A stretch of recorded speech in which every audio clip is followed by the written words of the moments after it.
Which quarterback should be more confident heading into this one? Is it Burrow or Stafford? Burrow.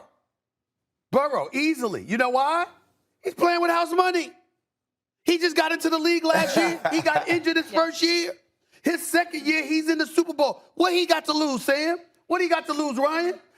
Wait a minute. I'm in my second year. I'm playing for the Cincinnati Bengals, who ain't been to the Super Bowl since '88. I mean, they still fawn over Boomer Esiason and Ken Anderson and Kenny Anderson. That's what they're doing to Ken Anderson. Because Kenny Anderson was the basketball player from Left Rack City, Queens, New York, Lost Battalion Hall. My brother. That's a different Kenny Anderson. I'm talking about Ken Anderson. All right, that dude. Okay, they were still fawning over those guys until Joe Burrow showed up. I'm in my second year, my first full season as a quarterback in the National Football League. I beat Patrick Mahomes to get here. I beat Derrick Henry to get here. I beat Raider Nation to get here. Before that, I'm in the Super Bowl in L.A., which is Sam Stafford's home field.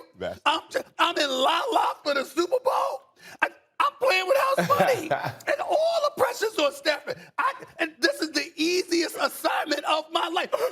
This is an easier assignment for him, Ryan, than being winning a national championship at LSU. At LSU, he was going up against, Trevor Lawrence. He was going up against Dabo. He had Ryan Clark and Swagoo giving one of the greatest motivational speeches, pregame speeches I've ever seen on national television for Get Up. He had that pressure. LSU was in the house. First Take was down there. They were like, yo, you better witness. You better witness. It ain't Alabama standing in your way. What the hell's going on? Handle your business. That's what they were saying to Joe Burrow. That was pressure. He rolling into Cincinnati. He's got nothing to lose. Aaron Donald on the other side, Jalen Ramsey on the other side. Offensively, the boy wonder Sean McVay. Matthew Stafford came here and stuff. Odell Beckham Jr. with his somehow Cinderella story. Cooper Kupp, the great white hope, him sitting up there. White men can't jump. They said they made a movie named after him. They made a movie made with that stuff. They never said white men can't run because that brother Cooper Kupp can fly. He is a baller. That brother can play.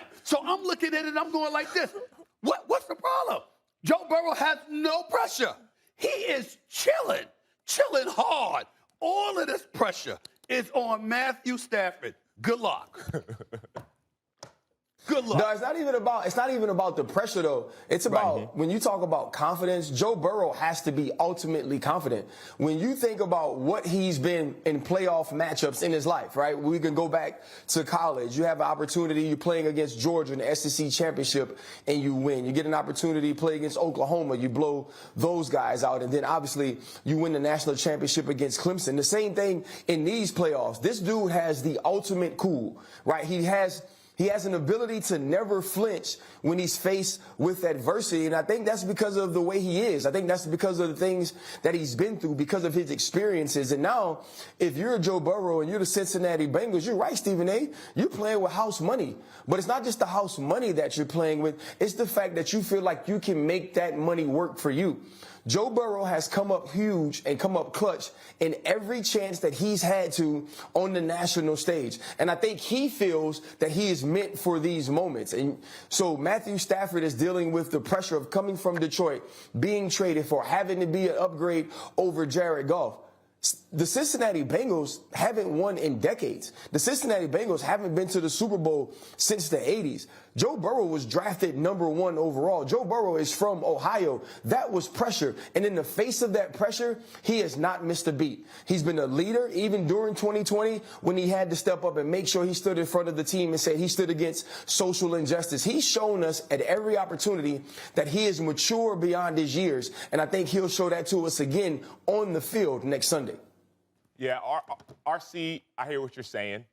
Stephen A., I hear what you're saying. But the question isn't who's under more pressure. The conversation we're having is who should be more confident.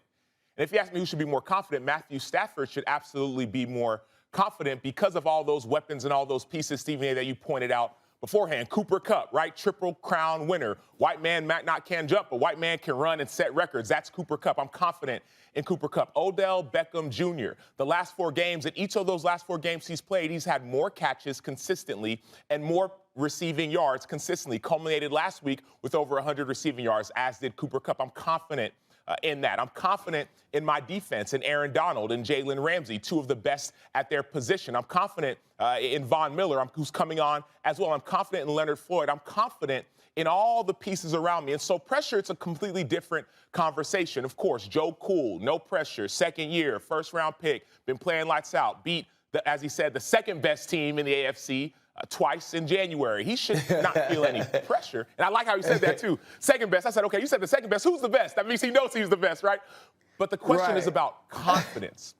Joe Burrow is always confident. We know that. But Matthew Stafford should be more confident based off of the pieces around him, number one, and based off of the defense he's playing against, number two. Statistically speaking, the pass defense of the Bengals in the bottom half of the league. I just got to throw that out there. I just got to throw that out there. You get to me sometimes saying, that's ridiculous. So Matthew Stafford should be more confident in his ability and in his team and in what he has in front of him. You know, sometimes, please respond. First of all, let me tell you something right now, because I have said this before in my career. Okay, no one's dumb. Yep. We all have a level of intellect. Yep. Okay, and Sam Acho, you're one of those people, a highly intellectual individual. Yep. As are you. So much so that intellect sometimes just throws you all the way over the damn cliff.